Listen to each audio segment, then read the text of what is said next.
Hola, bien llegados y bien llegadas a otro capítulo de ¿qué? De tendencias na CAI. Güey, estamos en Llangreu entrugando a la gente si está a favor o en contra del movimiento LGTBI, uno de los temas más importantes de la actualidad en este país.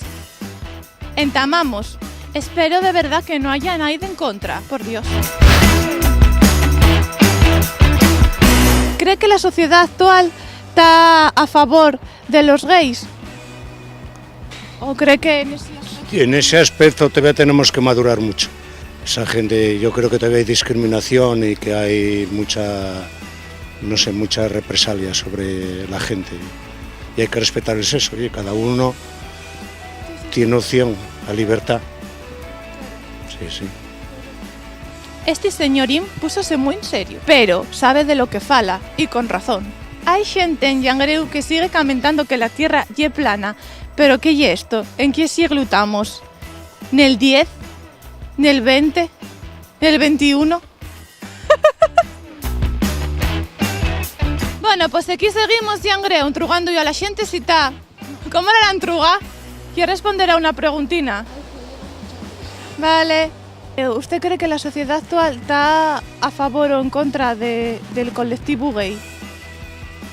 Pues yo creo que estaba en contra. Yo creo que por lo que encuentras mucho por ahí, que todavía no están, en el siglo en el que estamos, no están todavía muy convencidos de...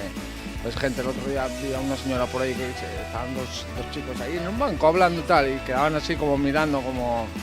Todavía no lo tienen muy asimilado. 2 de 2, está claro que Llangreu no es homófoba. Bien, Llangreu, bien. ¿Usted cree que la sociedad actual está en contra de los gays? Yo qué sé, fía, eso ya, cada uno. Bueno, pues muchas gracias. ¿Usted cree que la sociedad actual respeta a los gays? Yo creo que muy poco. Sinceramente hay poca comprensión hacia los gays precisamente y hacia otras personas que sin ser gays tampoco se les respeta lo suficiente. Bueno, ¿quiere saludar? Venga, salud. Nada, saludo a toda la gente de bien, simplemente. A los malos no. Venga, pues muchas gracias. Ya sabéis, niños y niñas, que goyáis